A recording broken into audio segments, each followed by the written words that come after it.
Hello, can you hear me? Good afternoon, everyone. Hello. Alhamdulillah. Guys, if you can hear me, please raise your hands. Give me a signal that you guys can hear me. Good. Yes. Thank you so much. Okay. So this is me again, Dr. Samah, and this is EL112, and this is our 7th class, right? This marks the 7th, now it's the 4th week. Is it the 4th? Yes. Been together for the past 3 weeks. And the unit that we're doing is Unit 3. We're finishing off Unit 3 and transitioning to Unit 4. So how much do we still remember about Unit 3? We did a lot, spoke about culture. This is actually what the unit is all about. Spoke about cultural differences, cross-cultural habits, and how people should reach out to each other in different cultures. How people should avoid biases and stereotypes. Spoke about all of that, right? So we're doing more into that. And perhaps towards the end of the class, we'll do a bit of grammar. I understand that you have your MTA or your midterm exam this week. Is it Thursday? I'm talking about the midterm, guys. So if it's Thursday, raise your hand. Yes. So Afaf is saying it's Thursday, right? Okay, good. So before I proceed, I would like to address myself to the midterm exam in terms of content and also in terms of format. So if we talk about the components of the exam, you have grammar, you have vocabulary, and of course you have comprehension, where you have a passage, an unseen passage, unseen in the sense that it's not something that we take from the book, but it is level appropriate. It is similar to things that we have done in the book. So 3 components: grammar, vocabulary, and comprehension or reading comprehension. Do we have writing? The answer is no. We don't have writing in the midterm exam.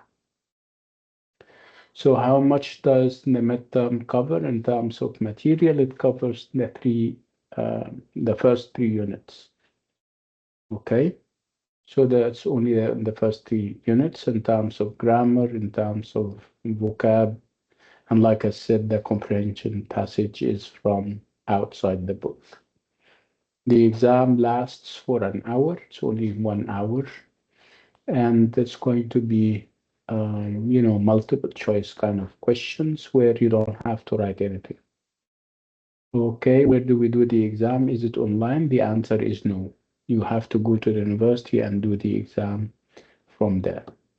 So if you're from Jeddah, you go to Jeddah and do the exam. If you're from Dammam, you go to Dammam. If you're from Riyadh, of course, you go, and so on and so forth. So this is as far as the midterm exam is concerned. And of course, it's out of 30, like you know. Now let's proceed and talk about Unit 3. And I said Unit 3 is about culture. So let me check which part of Unit 3 we stopped at, because units are divided into A's and B's and C's and so on. So 2 things I need to do. I need to go to the unit, and I also need to check that the class is being recorded, which it is. And I also need to share my screen. Okay, so this is where we stopped last time. And this is what we're starting this time. It's 3C. And we're talking here about cross-cultural theories. So let's perhaps focus on what theories are. What's a theory? Any idea what a theory is? When you say that I have a theory, I mean change theory and bring in a word in its replacement. Theory, or when I say I have a theory, it's exactly like saying I have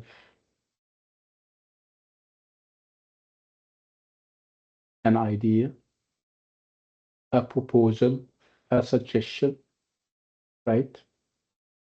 So a theory is an idea, okay? So perhaps more, I mean, the word theory is more scientific. So if you have an idea and you're trying to test it and see whether it is correct or wrong, this is sometimes you use labs for that, and sometimes you experiment with it. So this is called a theory, نظرية. And how do people prove theories? They prove them if they are scientific theories. We're talking about physics or chemistry. You go to the lab, for example, in order to prove a theory, right? Sometimes you have social theories or cultural theories. These are ideas. You don't use a lab for that, but you use surveys and questionnaires. You observe people and their behavior. You study cultures. So this is also a theory, but we call it cultural theories. It's based on observing people and their behavior, doing surveys and questionnaires. So this is cultural theories, and sometimes you have cross-cultural theories. So what's a cross-cultural theory? So it's obviously a theory that goes beyond one culture. So we're not talking about one culture here. We're talking about a number of cultures. We're talking about perhaps their shared values and beliefs. So cross-cultural theories um, are what we're talking about. So what is our overall aim? Why are we doing that? Obviously, cross-cultural theories is the material that we're working on and against. And what are we trying to achieve? We're trying to understand commentary. If somebody is giving a lecture and he or she is talking about theories, so we're going to understand how those comment on something. Commenting is giving like some kind of judgment on something, giving a value judgment, saying that this is good, this is bad, and why, of course.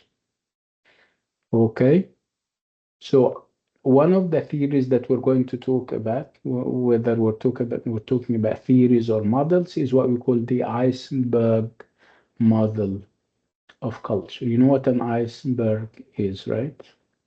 This is an iceberg. I would like you to look at the picture, and this is an example of an iceberg where you have the tip of like a small sea mountain, if you like. Whatever is on the outside is way smaller than whatever is inside, underneath in the water. So this is called an iceberg. So, and we use the word iceberg to talk about things that are not clear. Something may seem um, big and may seem obvious, but whatever is behind it or beneath it is way bigger. Okay, so this is actually what we're doing. We're talking about a theory, a cultural or a cross-cultural theory that we call the iceberg model. Okay, so what are we talking about? We're talking about behavior, we're talking about attitudes, and we're talking about core values and beliefs. So when we talk about behavior, in a cultural model. Obviously, we're talking about dress, we're talking about food, dance, literature, traditional stuff. We'll listen to something and see how we can fill in those gaps. If we talk about attitudes, we talk about attitudes toward gender roles, male and female, how we care for the elderly in a given culture, punctuality. Punctuality means being on time, and whether the culture that we're talking about respects and honors time or not. And then when we talk about core values, we talk about what is right and what is wrong, what is good and what is bad. So what is it that we're going to do now? We're going to read the script of a lecture where the lecturer is going to talk about cultural theories to a group of first year students. Okay, so it's a lecture talking about cultural theories to whom? To a group of first year students. And while reading, I would like you to complete the labels on the iceberg model. I would like you to ask and perhaps answer yourself, who is the originator of this model? And in his commentary, is the lecturer positive, negative, or neutral? Okay, about this model. Let's read and see what it is all about. So this is the part that we're doing. This is the part I would like you to read it on your own.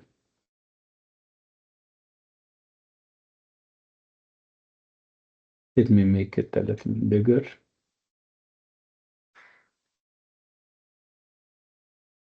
I'll give you 4 minutes. Go ahead.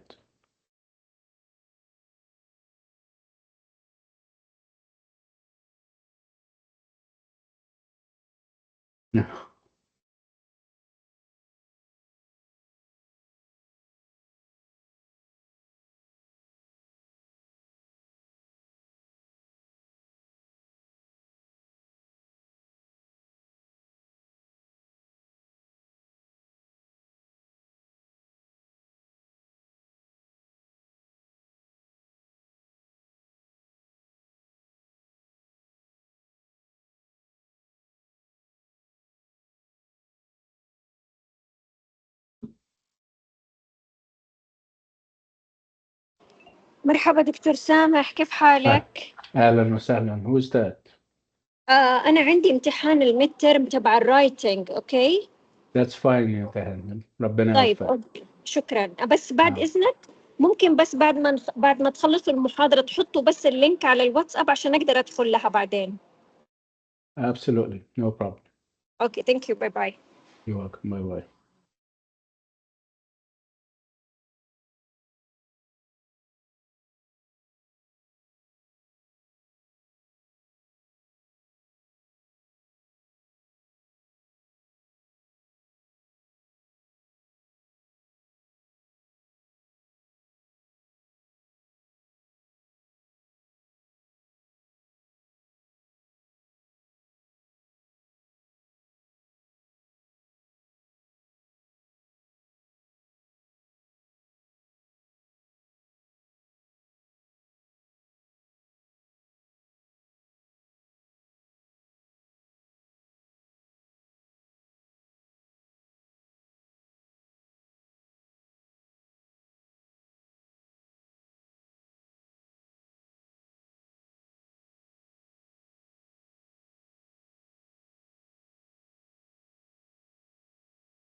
آه.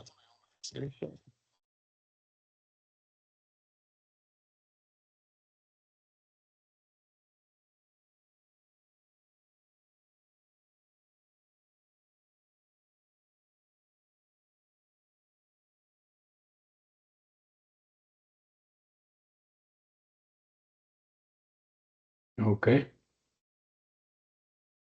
Are we all done reading?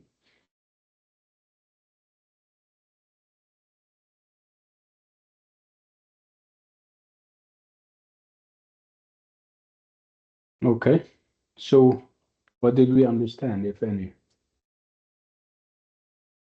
What are we talking about?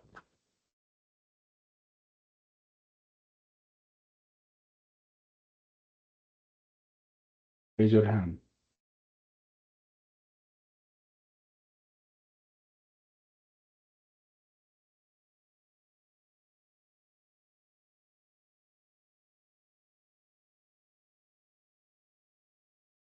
No.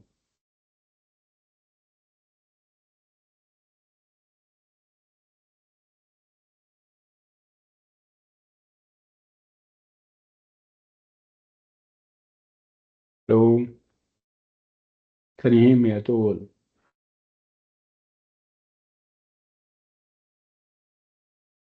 Yes, No. Dr. Raise your hand. Sameh, we hear you. Okay. Asma, Jumana. Jumana, whatever you understood, can you come to the mic and share with us? What did you understand, Jumana?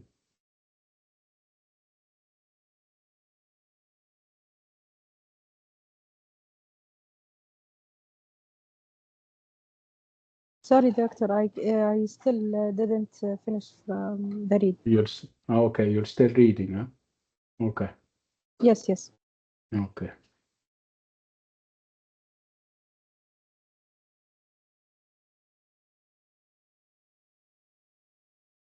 So who is the originator of this theory?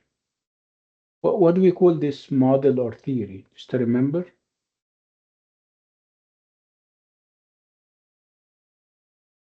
It's a model or a theory, and it's a cultural model.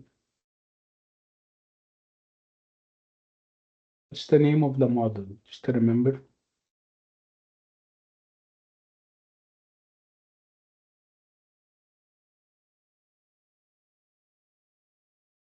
Behavior? Yeah, it has to do with behavior, but obviously the name is not behavior. It's what? Iceberg model? Iceberg, right? This is obviously Yes, yes. the analogy that the originator of the idea is using. Analogy is when you make comparisons between things and you say that something looks like something else. I say that culture and what we know and we don't know about culture is like an iceberg. You have the tip of the iceberg is visible, but the core and whatever, I mean, the bigger part is obviously underneath, under the sea. Okay, so this analogy is very vivid and is very apt, right? When you talk about culture, there is the tip of the iceberg. This is something that is visible, which is not much, but what is invisible beneath the sea is so big and so much. So, what is the tip? What is visible when it comes to a culture? What is the tip of the iceberg according to this lecture? What can we see in a culture that is yani obvious and visible?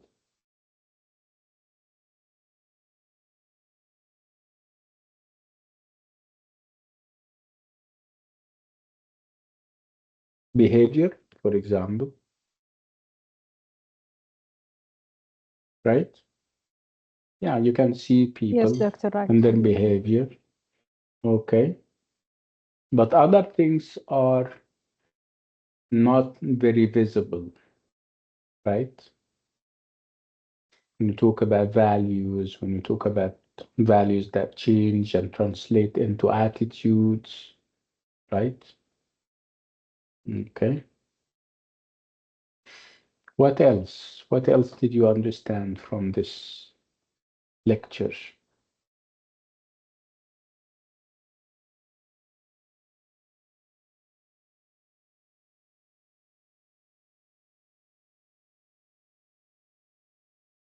So let's talk about some key points, some takeaways, if you like.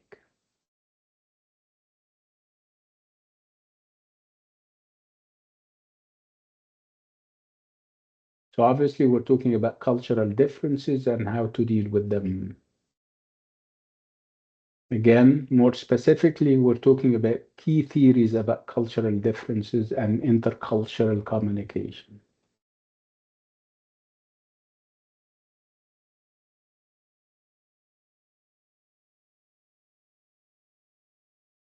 Again, the lecture addresses this idea of the whatever is obvious and visible in a culture and whatever is not visible, subtle. And obviously, we're talking about the iceberg model of culture as formulated by Edward T. Hall.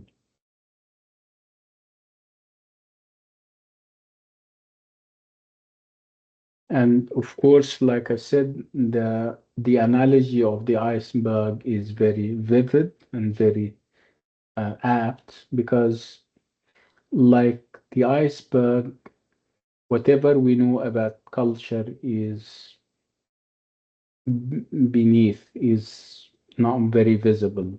Like, so 90% is under water, under the sea. So we're using this analogy to describe culture because the majority of what constitutes culture is below the surface. In other words, it is unseen and subconscious and even taken for granted. So what is visible about culture is only 10%, and it's all about behavior, the way we dress, the way we eat, dance, read, and write literature, and also our traditional celebrations. Below this facade, you have core values of culture, whether we're talking about whatever is good or bad, right or wrong, acceptable or unacceptable. What shapes those values is the history and the religion and the political background of a given culture or country. And these are, of course, passed down to us through education and the family and the media. Again, those values translate into attitudes, whether those attitudes are attitudes towards gender roles, care of the elderly, family, versus work, punctuality, showing affection in public, and so on.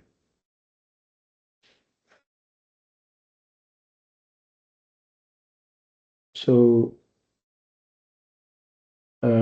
this is what this part of the lecture is all about. Let's move on.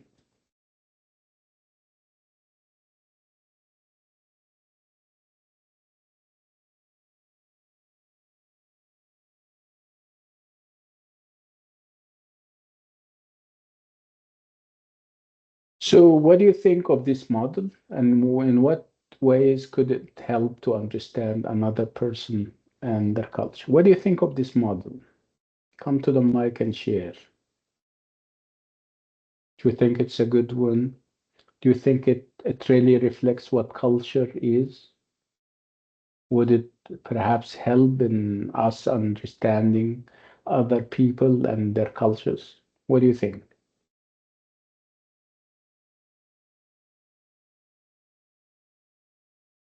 You're not responding today. I don't know why.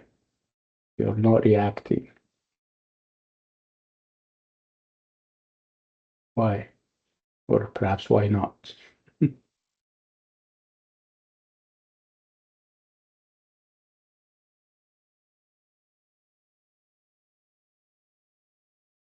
Mr. Sameh, Yeah, I'm here.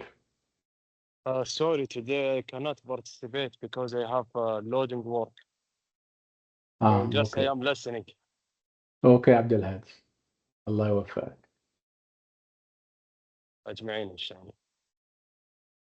Okay, now we're going to talk about the second part of the lecture, where obviously the focus will be on the key researcher in this field. The field that we're talking about is culture and cross-cultural differences. Okay, so let's go and read it.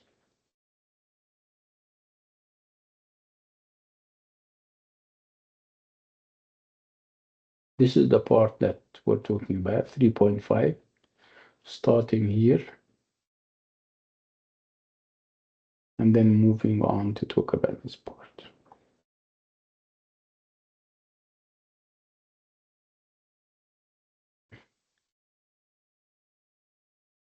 So let's read this part.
Okay. So whatever we understood. So this is perhaps another model, another cultural model.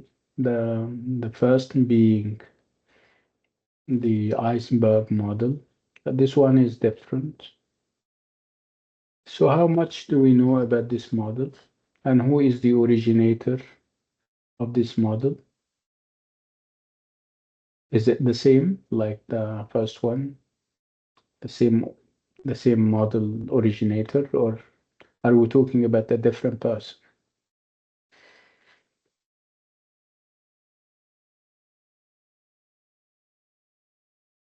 It's a different doctor, Yeah, a a Dutch different. Dutch professor. Yeah, Yes, okay. So is he his talking about name. this? Is he developing? Is he kind of expanding on the previous model, or is he talking about a different model? I believe he's more expanding on the 90%. Okay. So is he talking about culture in general, or is he talking about a specific aspect of culture? Um, Where is he conducting his work? Is it, I mean, in society in general, or is he addressing a certain area of society? I think he specifically focused on work-related values Yeah, the workplace, in the right? workplace. Yes. Nice. Okay, good. So what is he? I mean, there is also an aspect of culture through the workplace that he is focused on. What kind of relationships, and what does he call it? What kind of dimension? He has a number of dimensions, and there are four, but he were focused on only one single dimension, which is what? Power distance, Yeah, power power distance distance. dimension. Yes. Yes. Whatever that means when I say power distance, according to his theory or model.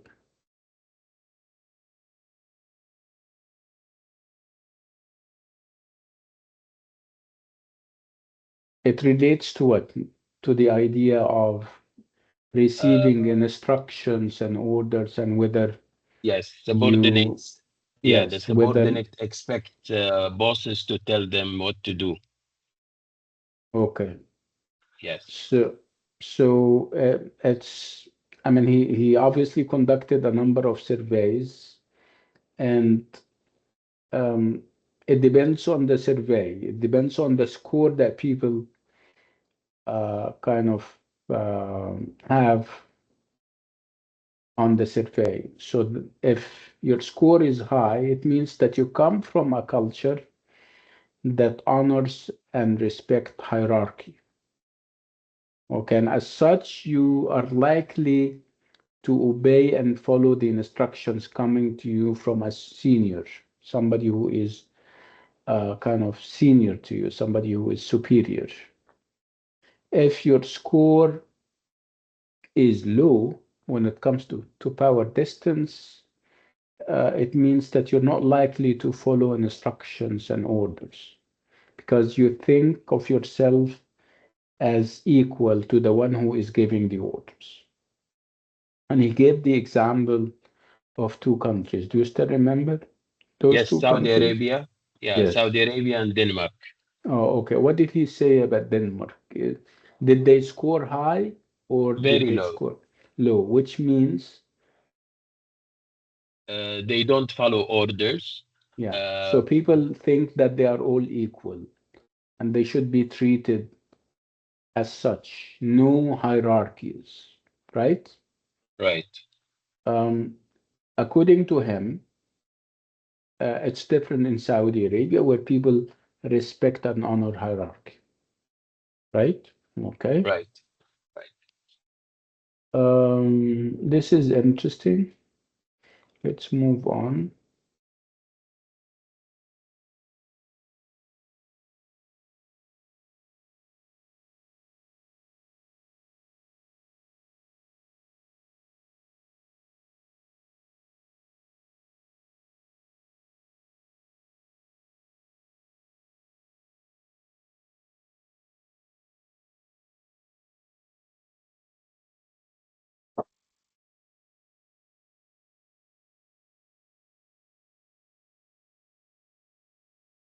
there is obviously a third part to this kind of lecture, and we're going to read like a script.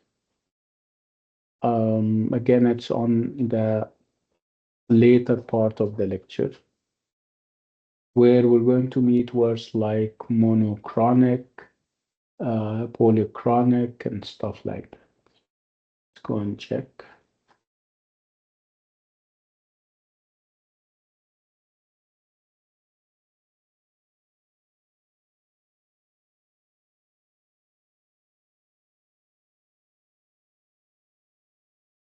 And this is the part that we're doing. Yeah, read it.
Okay. What's the focus here? So what aspect of culture are we talking about here?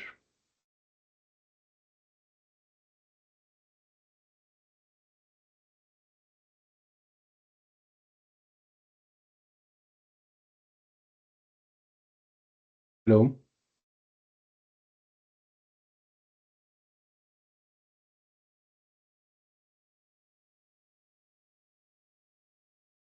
So this part is about people's attitude towards what?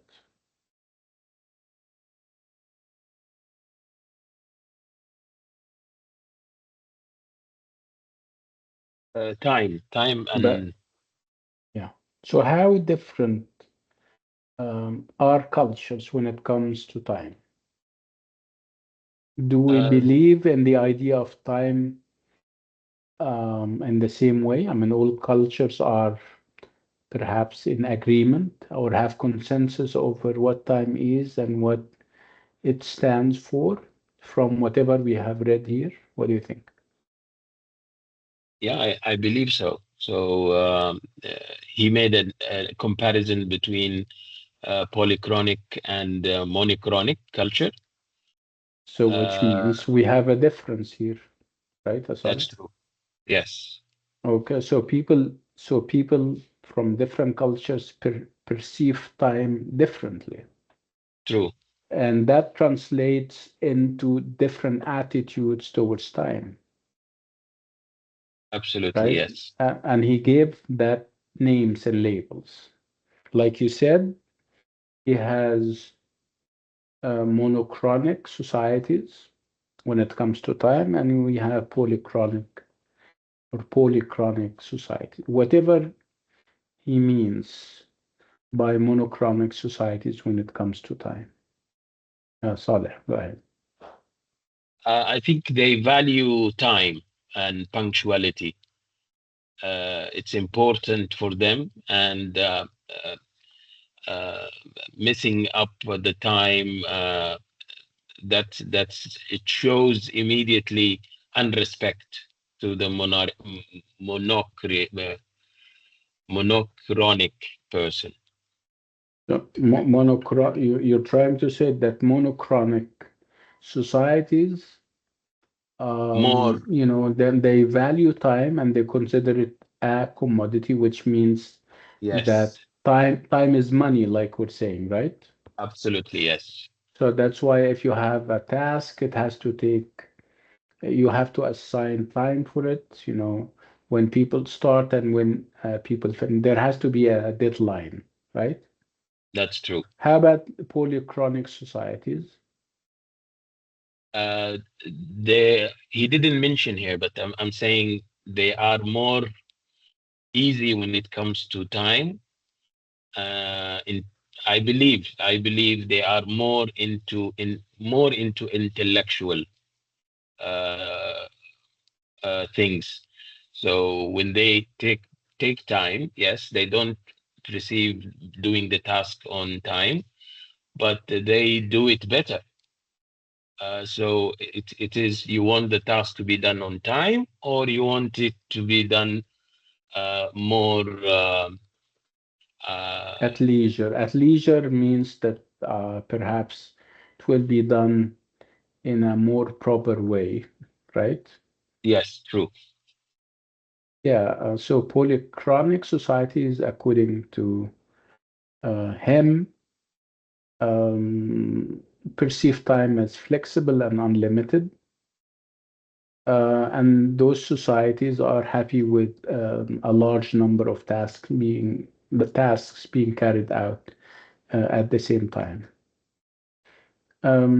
Again, what insights would we gather from that? Would that make a difference for us? Um, yes, if you happen to be the manager of a group of people and they come from different cultures, some of them come from societies that are monochronic, while others come from a society that is polychronic. Obviously, your expectations are going to be different. If you are ignorant of those differences, I think you may get irritated easily, especially if you, as a manager, are from a monochronic culture and you have people from a polychronic culture. So if you don't understand where they come from and what time means for them, obviously you're going to be angry. You're going to accuse them of being of you accuse them of lacking punctuality, not working, according to the guidelines that you set. When in actual fact, this is their nature. This is what their culture and society is all about. So again, knowing about other cultures and being sensitive to what they have in their culture can make all the difference.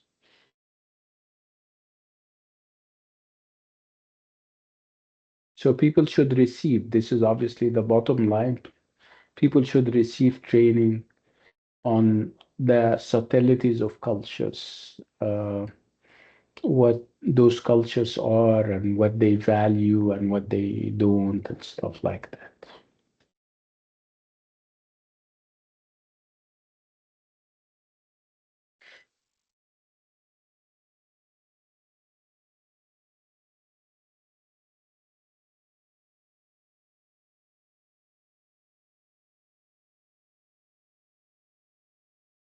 Okay, so when we talk about when we have like a lecture or a class and you have like a speaker or the lecturer, he or she gives positive commentaries, sometimes negative ones, and sometimes he or she is neutral.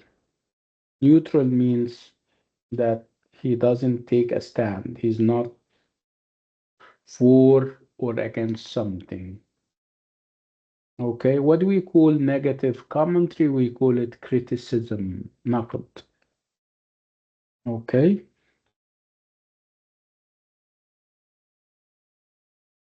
so when we talk about commentaries in classes and lectures, you should be on the lookout about certain phrases and words. So when we talk about, theories and ideas, we need to know where the theories and the ideas come from, and you need to be on the lookout about words like formulate, about theory, about originate, about pioneer. So when I say he formulated the theory of the iceberg, for example, she originated the model of power distance. She pioneered the concept of time, for example, monochronic. So formulated, made, or developed, originated, started something, and pioneered is the first to do something. Um, Sometimes when somebody is giving like a class or a lecture and he or she wants to highlight the importance of the work, they use words like groundbreaking. When something is groundbreaking, it means that it charted new grounds. It is touching ideas and points that nobody spoke about before, which means it is very innovative. When I talk also about ideas that are new, we can say that they are new, they are groundbreaking, and they are very influential, which means that they have an impact. Again, when we talk about things that are important, we say that they have been developed, expanded upon, adapted to something. When we talk about the reaction of people towards a theory or an idea, you have ideas or words like controversial. Controversial means that people are polarized over something. Some people like it, some other people don't. Gadali. Controversial means gadali. We talk about criticisms and objections. When you say no to something, when you criticize something, you say no, I don't like it this way. So these are words that we normally use. Validate something. Validate the finding of something. It means that you kind of say that they are correct. You confirm those findings.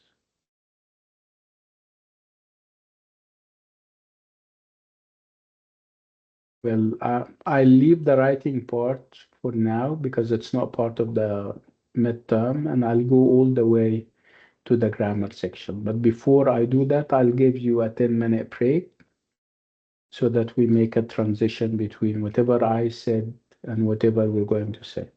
So we're going to meet in 10 minutes where we're going to go over the grammar of the 3 units that we did together. So I'll meet you in 10 minutes. I'll see you.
Hello?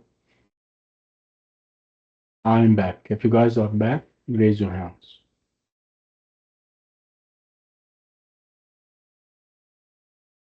Okay.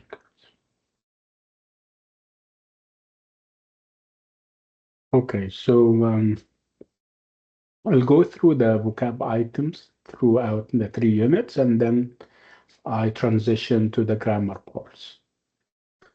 Let me see how I can do that.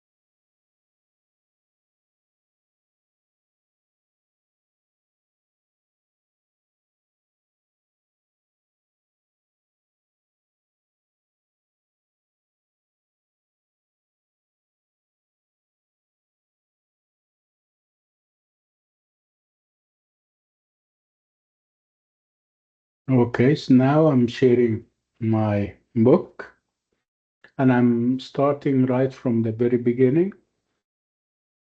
You have, if you can see, you have the word creativity, which comes from creative and from create. So to create is to make something. Okay, so if you make something, you are a creator. مبدع يعني, somebody who creates. And from creative, you have creativity. الإبداع, when you come up with something new. And under creativity, we have knowledge. Of course, you know what knowledge is, information. And you have acquiring knowledge. Acquiring is like gaining, getting. So we're talking about how people can get knowledge and information. And there are obviously different ways. One of them would be through learning. Remember, the focus in Unit 1 was on learning at a distance. You don't have to attend classes to learn. Remember what we said about Dr. Metra and his theory about learning, and the idea of being an independent, autonomous learner, working on your own and stuff like that. So education is what we spoke about. So education is about learning and also about receiving education, receiving learning can be independent, that can also through classroom.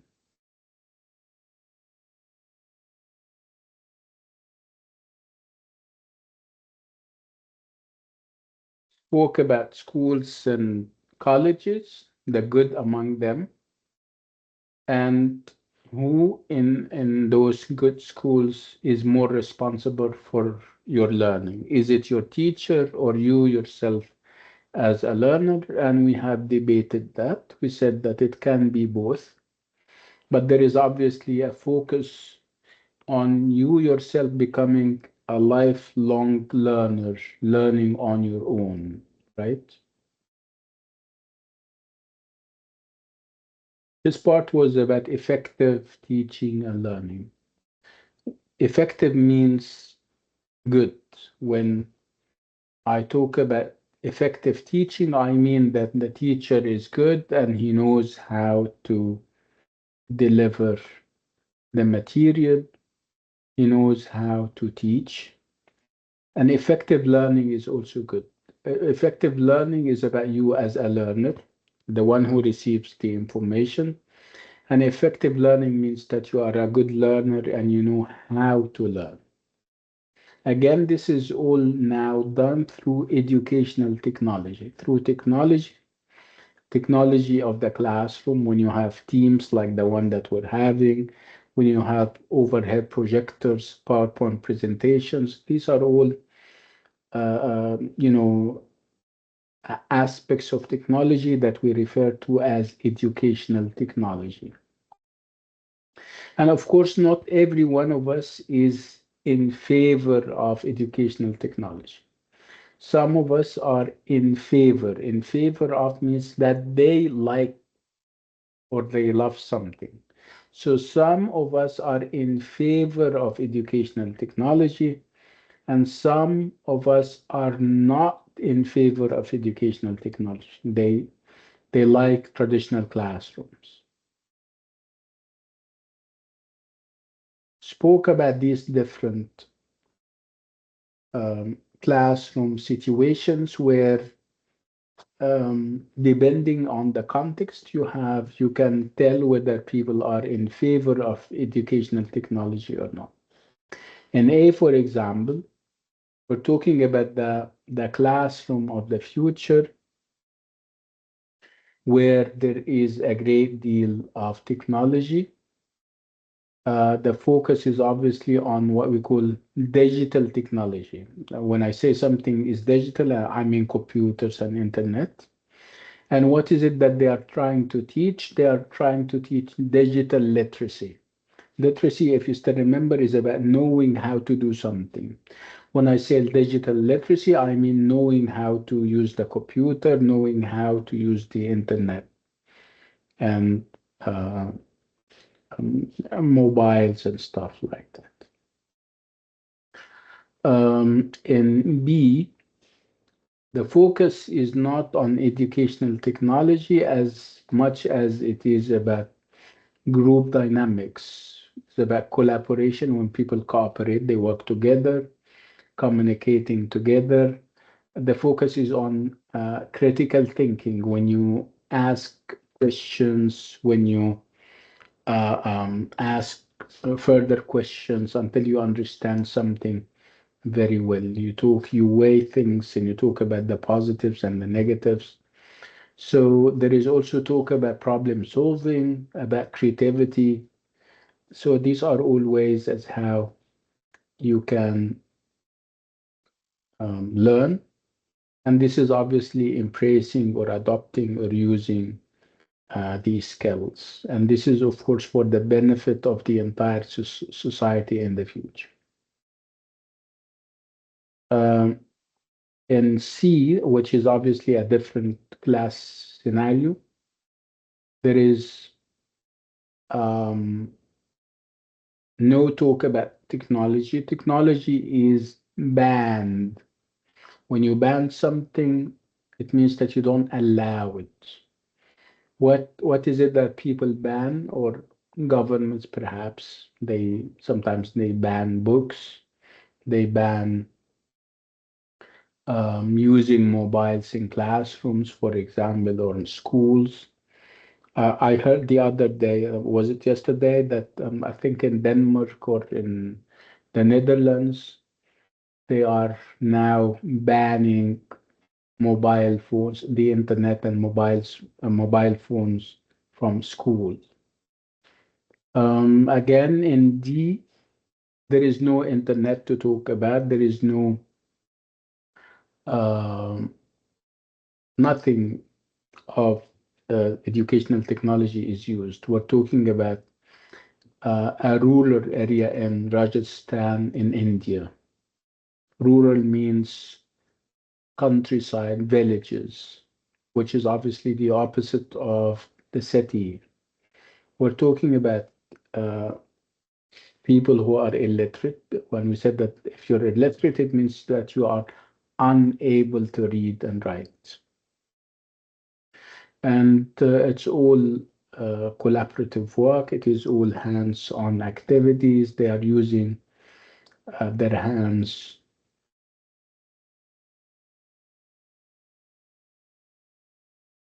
Again, this was all about what kind of technology is used and whether technology is used in the first place. And we're talking about teaching and learning methodology. Remember what methodology means? We said methodology is doing something in a certain way.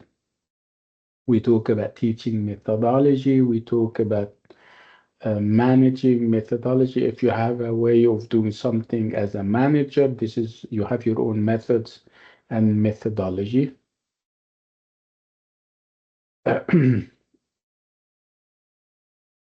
We spoke about schools, and we said that schools can be either, creative and new and revolutionary, or traditional. Traditional means that they stick to old ways. When I talk about traditional things, I talk about the old way of doing something.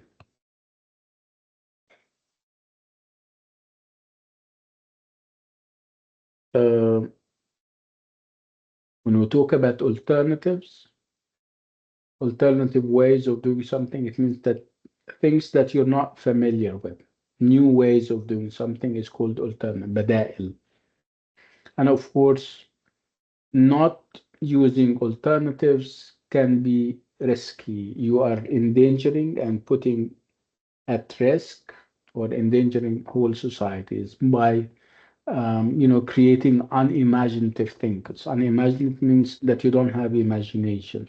You cannot create new ideas.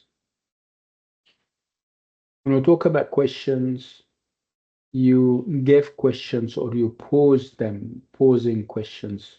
This is a very nice collocation.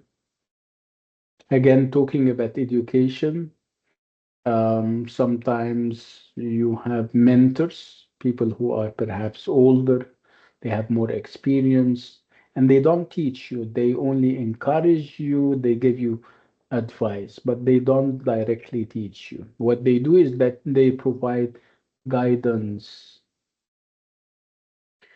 So if there are mentors, so it means that you are left as a pupil or as a student to learn at your own pace, whenever it suits you, whenever it is convenient for you.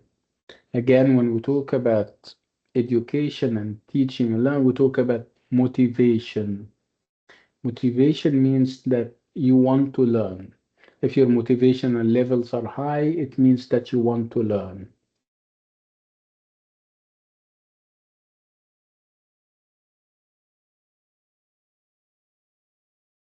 Spoke about all of these things.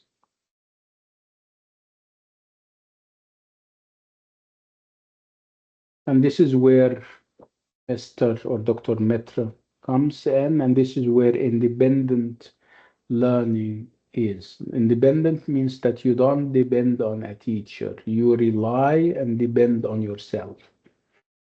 Okay, and this is what we call self-organized learning, where you organize your own learning. We spoke about Dr. Mitra and his model. He has a model, and it is very successful. With him, not knowing in a traditional way through teacher is obsolete. And we said that the word obsolete means ancient, no longer valid, no longer used. So if something is obsolete, it means that we don't use it anymore because it's no longer acceptable or no longer as effective.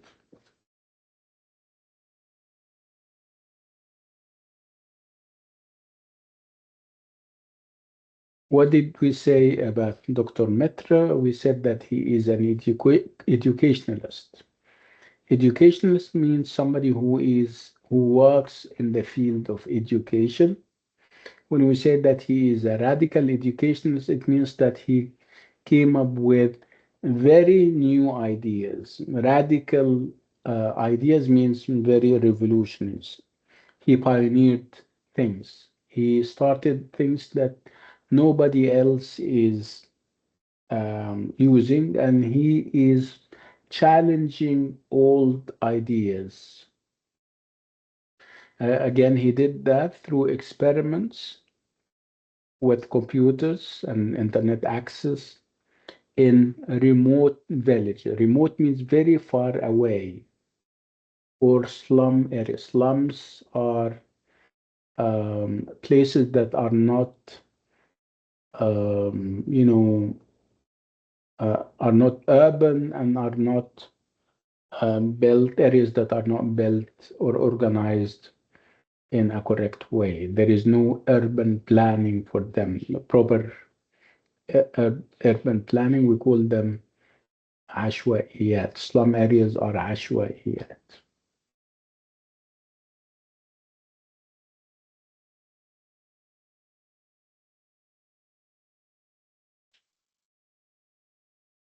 Spoke about the word exceed, and we said that exceed means to go beyond something.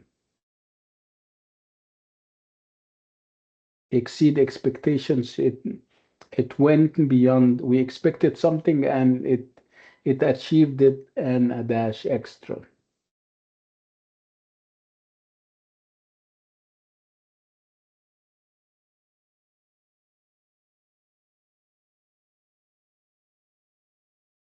Okay, so we're talking about the idea of learning that is autonomous. Autonomous means independent, self-organized, where the teacher is a mediator, not a teacher, a mediator, وسيط. Okay, so do we have evidence? Yes, we have evidence, compelling evidence that it worked very well.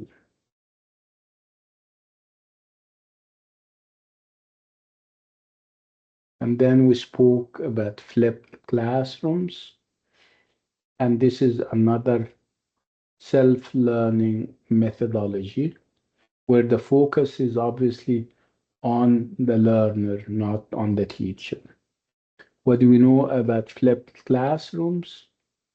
As a teacher, I assign you to do something back home.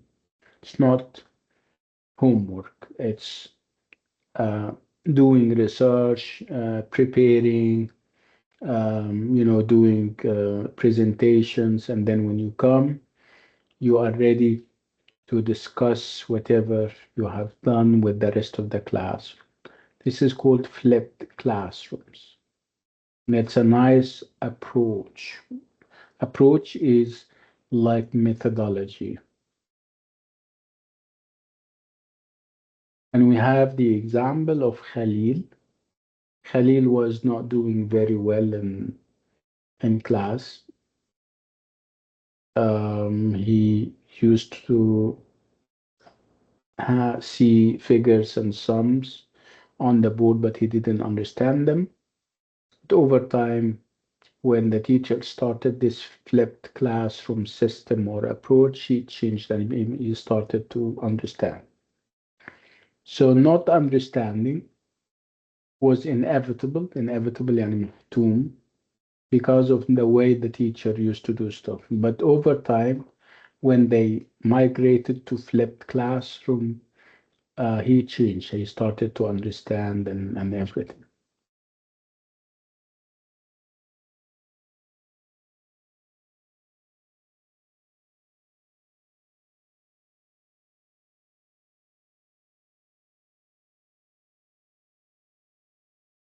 So this is as far as Unit 1 is concerned.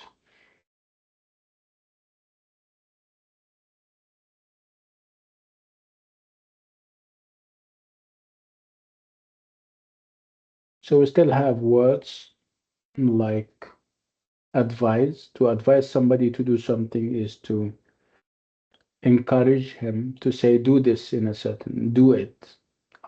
Advice from giving a piece of advice, which means you guide somebody to do something.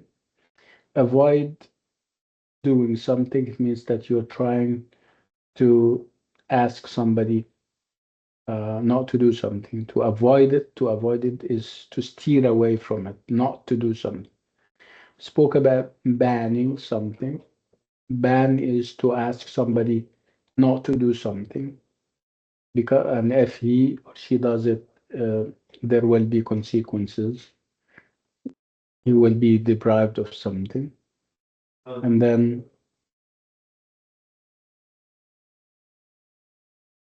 And then to force somebody to do something is to not encourage him, you push him to do something, perhaps against his will. Again, we're talking about risk, and risking something is to put yourself and others in danger.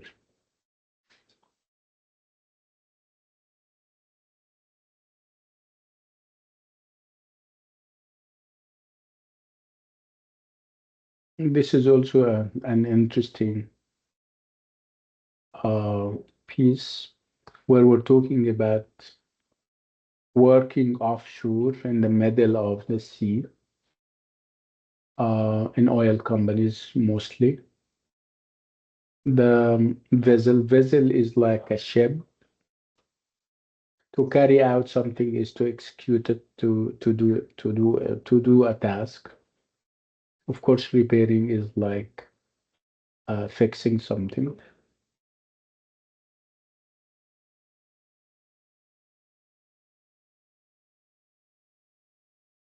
course, you know what procedures are, steps as how you can do something.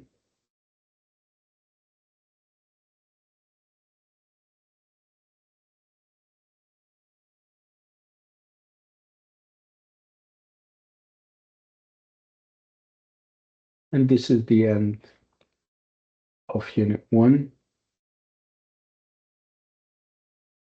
And Unit 2, if you still remember, was about collaboration.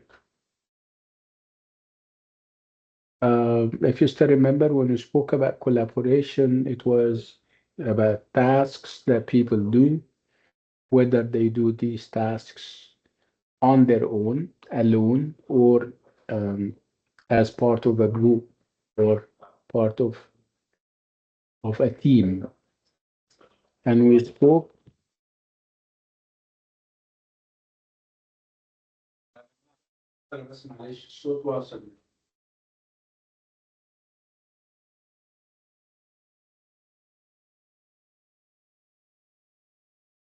So again, we're talking about things that are better done or carried out in teams or done alone. And we spoke about the challenges of working on your own and challenges of working with a group.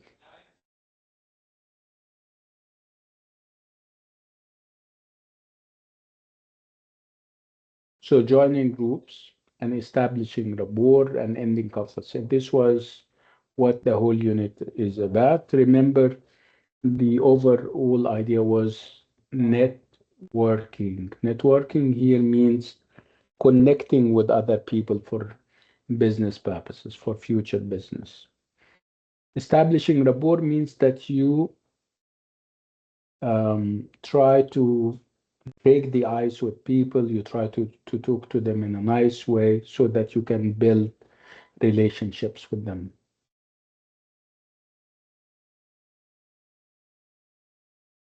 Spoke about networking events, whether this is a seminar or a, or a workshop or a conference, right? And when you go to a conference or a seminar and how you should be behaving, what kind of etiquette you should be adopting, if you're part of a group, if you're joining a group, how many people you should join and how and stuff like that.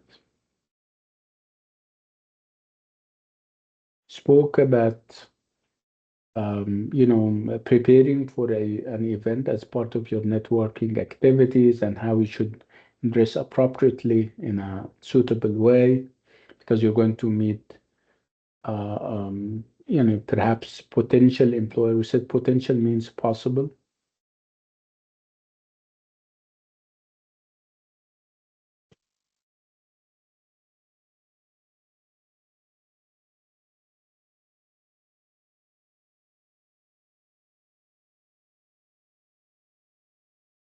Spoke about these words, body language, using gestures, ima'at, using your hands and perhaps facial expressions.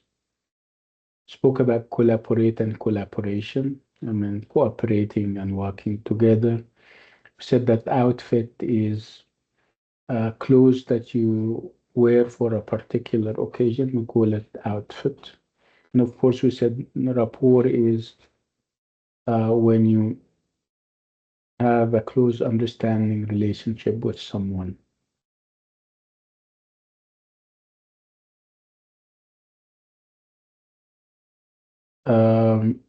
We also spoke about the level of formality that you should adopt if you're talking to other people, and it depends on the hierarchy. If you're talking to your teacher, you should be formal, you should be polite in the words that you're using.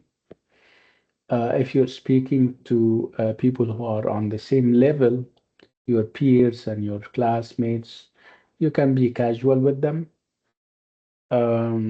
So if your teacher is talking to you, he shouldn't, he can be casual, and that's fine.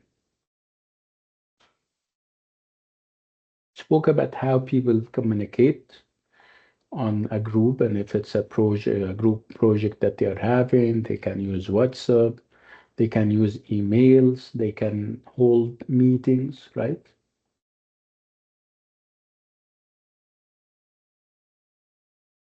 Again, being formal or not formal depends on the group that you are in and your position in the group. Again, at all times, if you have a senior, you should be talking to him or her in a like in a formal way, but the senior doesn't have to respond in kind. He or she can talk to you in an informal, casual way.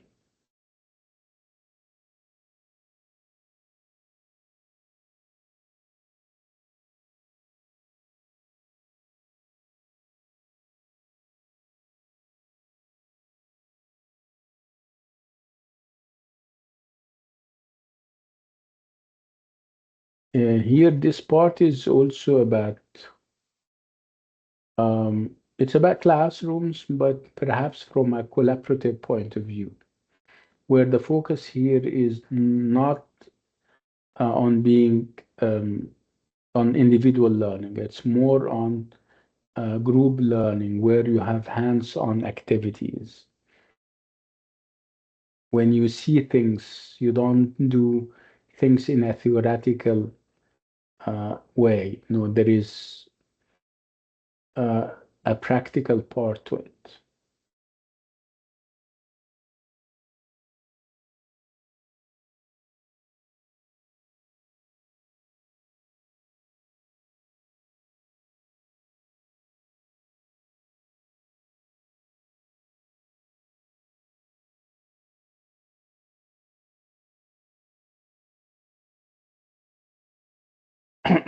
And here we spoke about different types of leaders and why you would choose a leader over others. We spoke about Rola, Jad, Shazia, and Imad. And of all the four, we chose Rola because she is confident and outgoing. And it is true that she likes to be the center of attention, but she enjoys making lists, plans, and schedules. And also she's open to new ideas. Jad is good. He's serious and very hardworking. It is true. But the problem with him is that he is unwilling. He doesn't like to try out different ways of approaching tasks. Again, we spoke about Shazia being shy, underconfident. It is true that she's good at getting other people to open up to her and tell her her problems or say just their problems. But again, she's not a high flyer. Again, she is underconfident and shy. We spoke about Imad being sure of his own abilities, but he is disorganized and lazy. And he's a last minuter. He submits things at the last minute, which is obviously not a very good quality.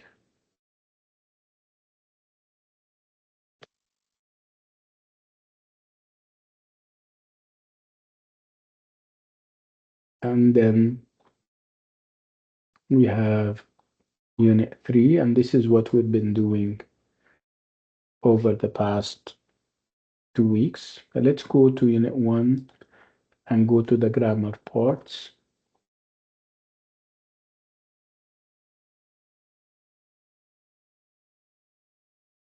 Let me see if I can start and open a Word file. I think we'll need it.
Okay.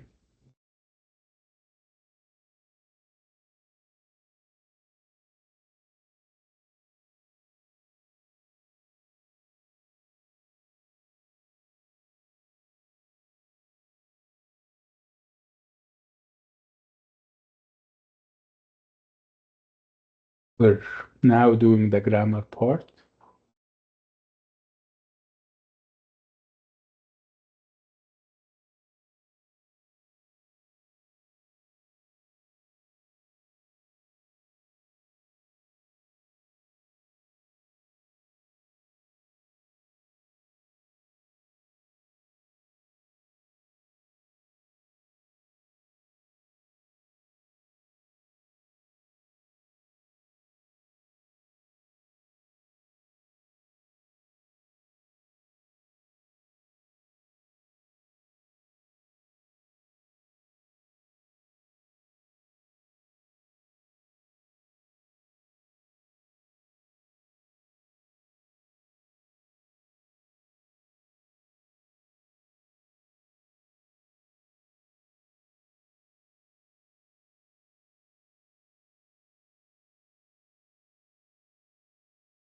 Okay, so the first thing that we're going to talk about is present perfect continuous.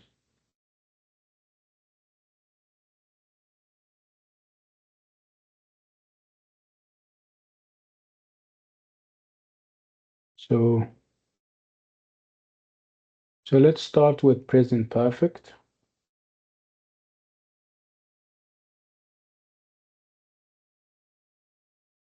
So present perfect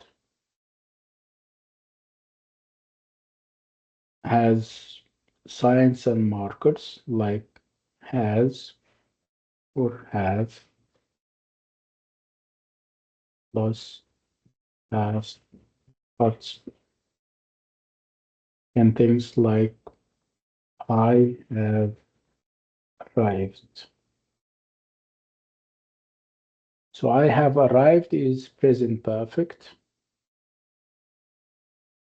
And we use present perfect simply to talk about a multiplicity or a number of things. Let's keep to the example. So I have arrived can be I have already arrived,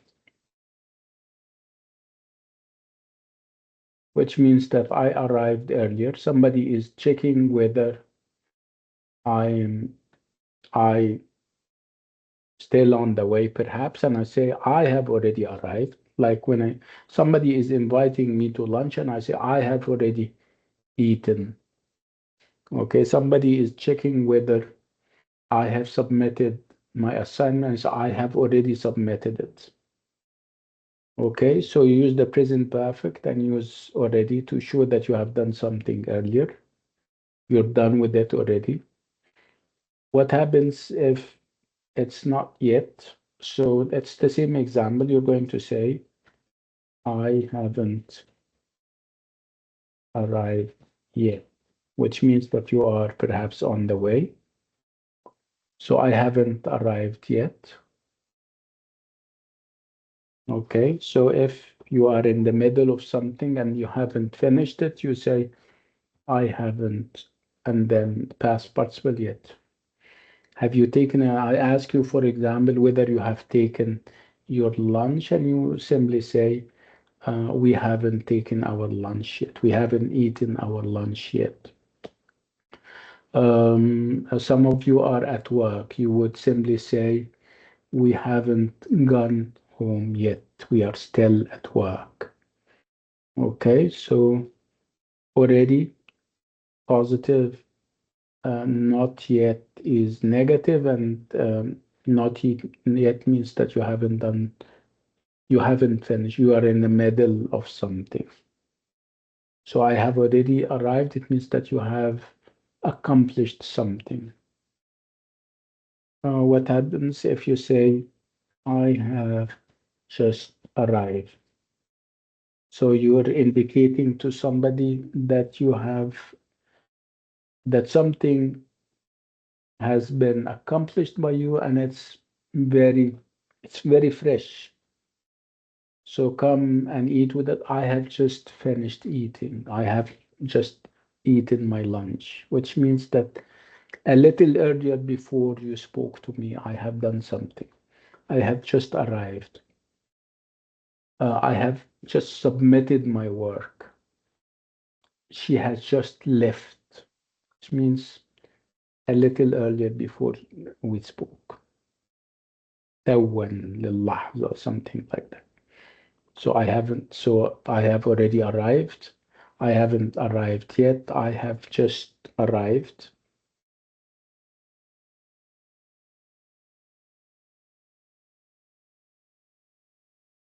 And then you have you ever plus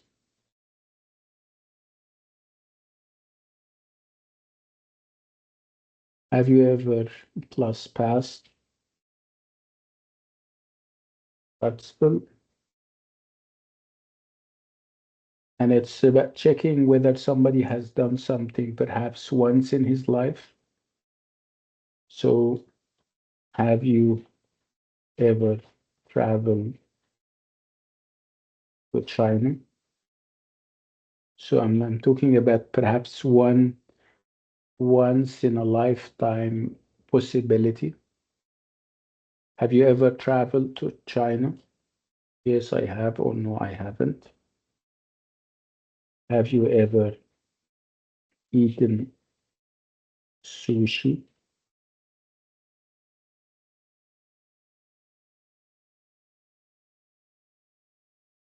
Have you ever presented in front of people?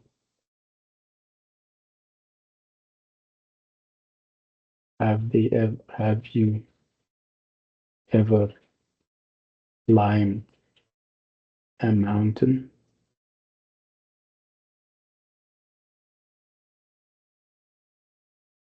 right?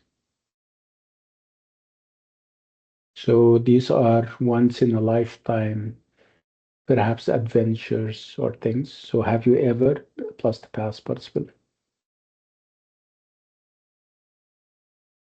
Okay.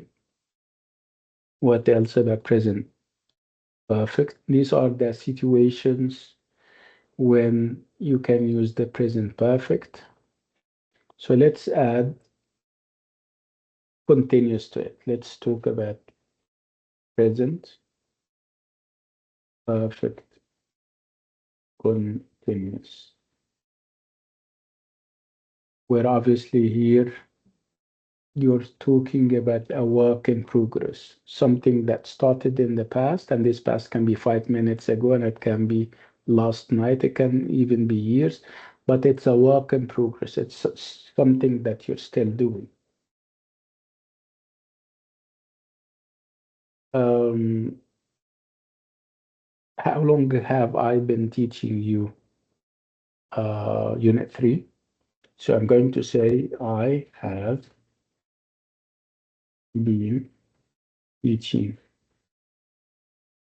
Unit 3 for the past 3 weeks, assuming that I haven't finished it.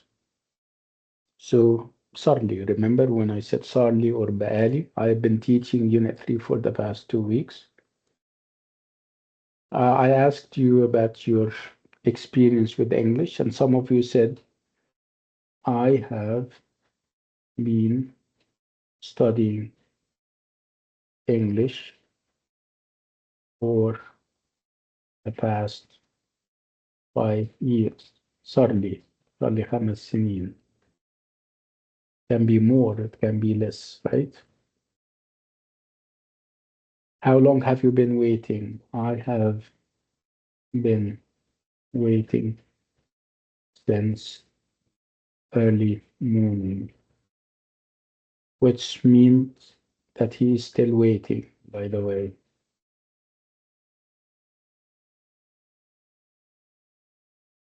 She has been working in this hospital for 7 years. صار لها. Whenever you have 4, you have a specific number. Whenever you have since, you have the start of something. So again, have been doing something, has been doing something. بقالي صار لي. This is number 1. Let's move on.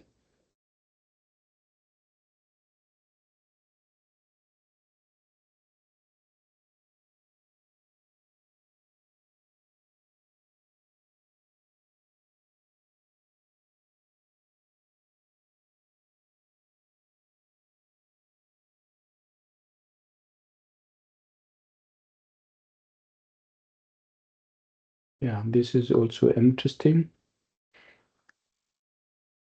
It's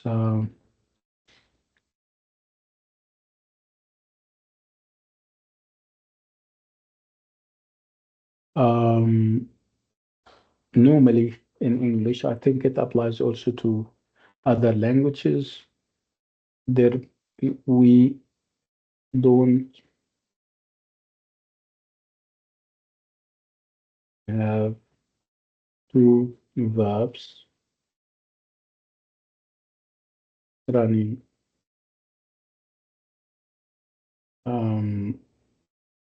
or perhaps coming right after each other. There is no such thing as two verbs coming after each other in English. Again, what do people do? When I say, for example, I want to learn English. So do we have two verbs? Yes, we have want. This is a verb. And we also have learn, which is another verb. So can we do that in English? The answer is no. So what do we do in this case? You go to the second verb and make it a noun. How do you make a verb a noun? By either using the infinitive with or without I, and I'll tell you. By using the infinitive or using an ing form. Okay, so how do people do that? How do I have the choice of either using ing or infinitive? Let's try it. Can I say I want learning English? And I say I want to learn English. Can I choose whichever I like? No. You go to the first verb and see what it takes. You have a list of verbs that only take two after them, and you have a list of verbs that take ing. Let's first of all think of which of them is correct. Obviously, the first one is not correct. The second one is correct. I want to learn English because want take two after it. So when I talk about want, I talk about need, hope, would like, would love, would prefer,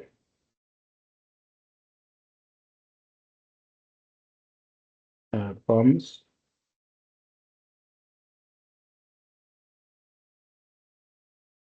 That's a whole list.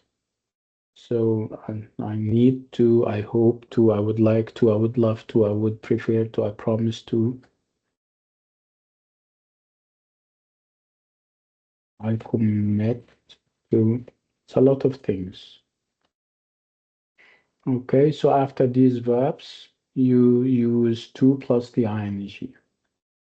When I say, for example, I promise to pay tomorrow. The original sentence was, I promise pay tomorrow. So I go and check, and I'll find that promise takes only two after it. I hope to see you again. Originally, it was, I hope see you again. You go to hope, you find it only accepting two after it. I hope. I would love to go with you. So I would love go with you. And when you go to would love, you're going to see that it only takes two after it. Okay.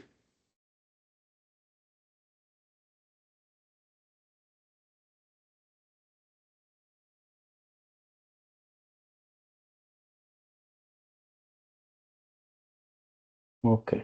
Sorry.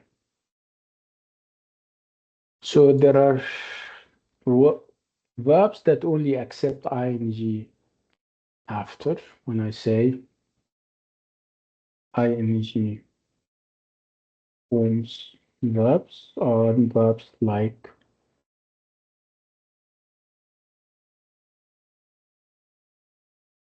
are verbs like avoid,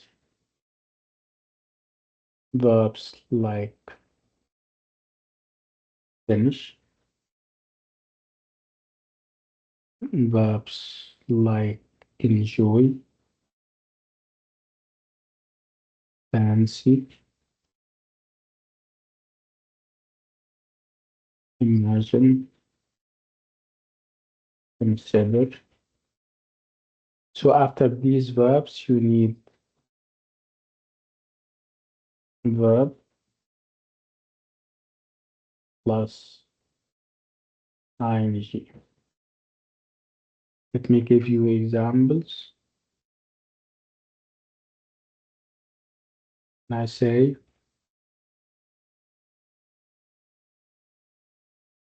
I finished writing the report on time. So the original sentence was I finished write the report on time. So you cannot have two verbs. What you do, you go to the first verb, which is finish, and you know that after finish you have to have ing, but that's why I finished writing the report on time.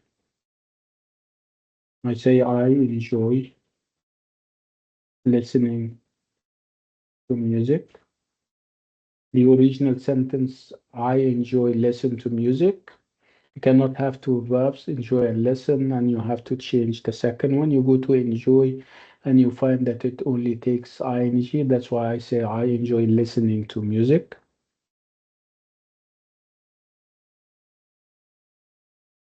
I am considering leaving my job. So what do we have here? We have consider and leave. What do? You go to the second one, you go and you find it a verb. You need to change it into a noun. You go to consider, and you're going to find that consider only takes ing after. That's why leaving. Okay.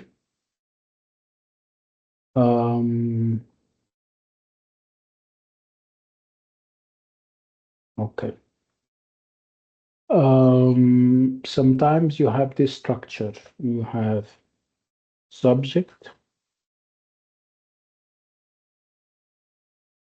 plus verb plus object plus another verb. And I'll give you an example in a minute. And I say, for example,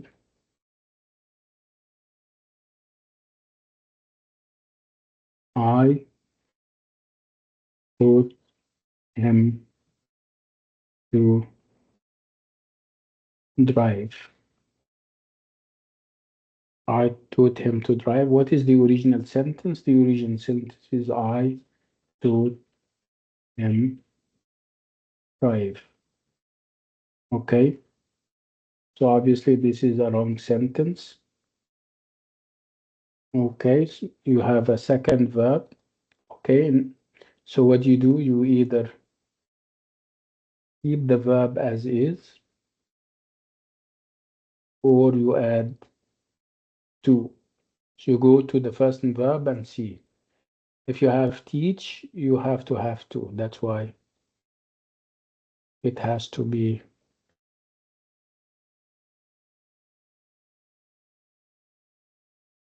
right. So I taught him to drive. I forced him to resign. I forced him to resign. Force is a verb and resign is a verb. You need to either add to or add nothing before it, depending on the first verb. Force, whenever you have force, you have to. I forced him to resign. Force and to. Teach and to. What do you think? I'll give you another example and you tell me whether you're going to keep it as is or add to. I say, I advise their practice lot.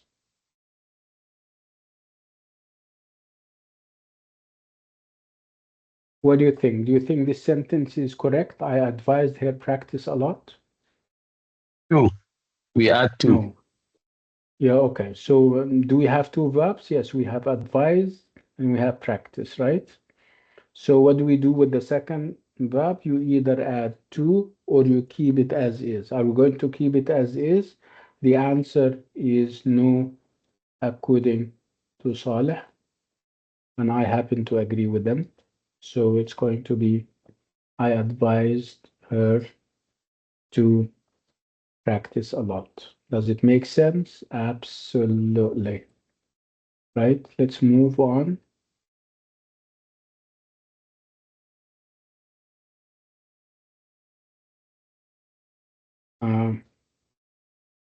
I encouraged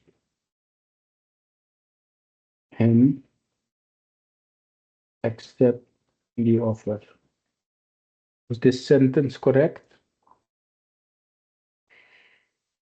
So you go to the second verb. You need to either keep it as Two. is or add to. You go to encourage Two. and you're going to find that encourage accepts to. So you're going to say, I encouraged him to accept the offer. Do I make sense? Okay, good.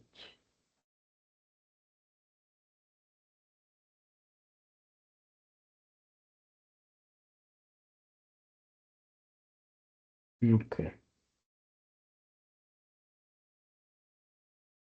Let me add the word risk to this list of verbs that only accepts ing after.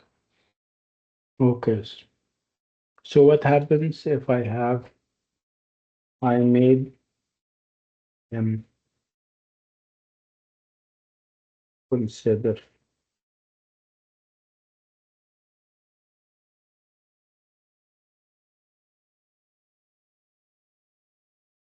the proposal? I made him consider. Do we have two verbs? Yes, we have made and we have consider. Okay, so can we have that? No, you need to, one of two things. You either keep it as is or add to, depending on the first verb. So if you have made, if you have make, if you have let, if you have, okay, so what do you need to do? You need to have a verb minus to. So you don't need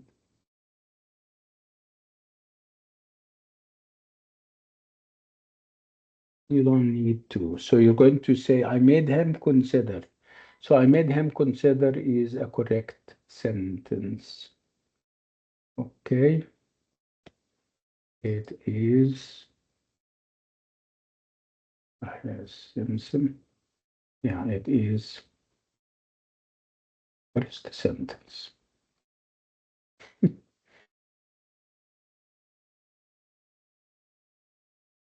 Okay.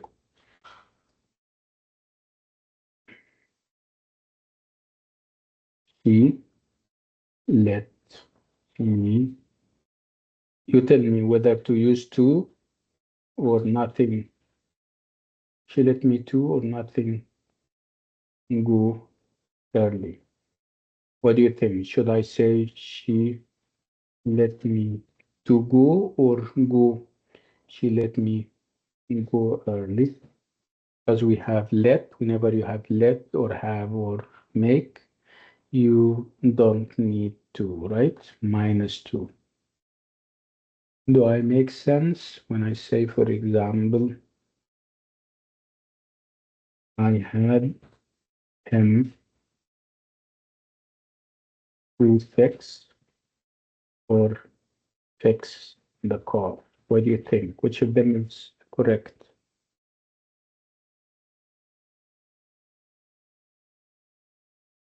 So I had him fix the car because we have or had. Is that clear, everyone? What do you think? Clearer? So let's move on.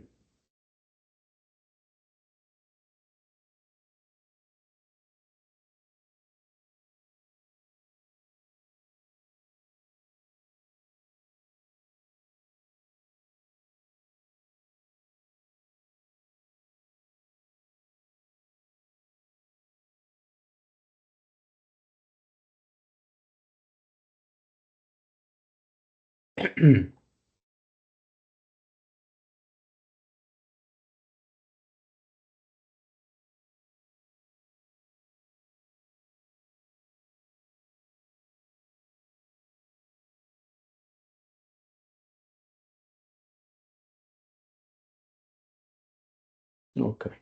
let's talk about a very interesting tense. Let me put it here. And it's past perfect. Okay, so what is the manifestations in front of the on the page? It's had plus past participle. So what do we use past perfect for? Normally, if you have two actions in the past,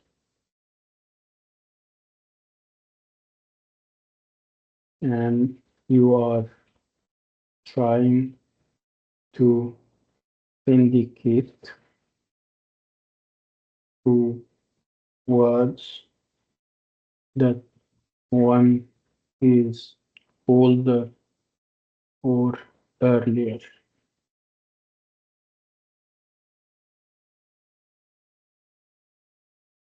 Let's have an example.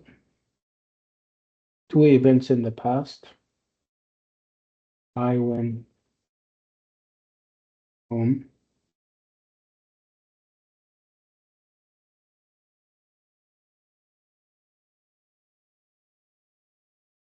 yesterday. I ate at home.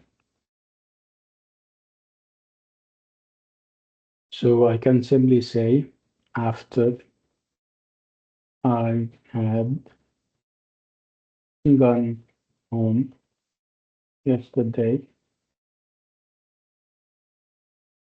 I had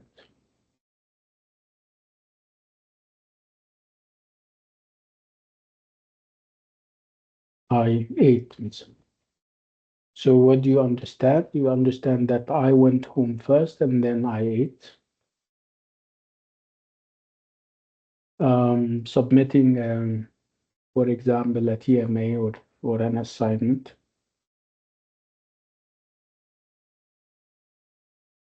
I submitted the TMA. I edited it carefully. This was yesterday. What do you do?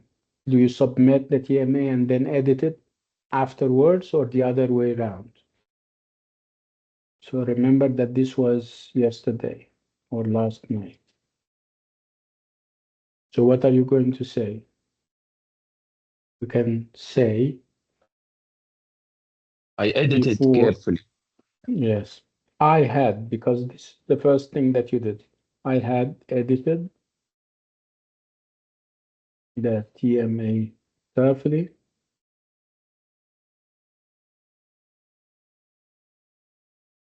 Before I submitted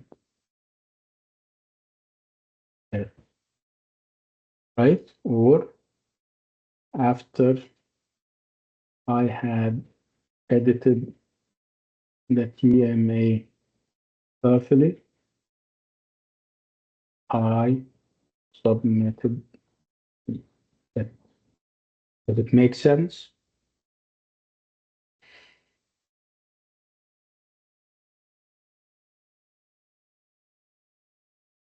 Okay, let's move on.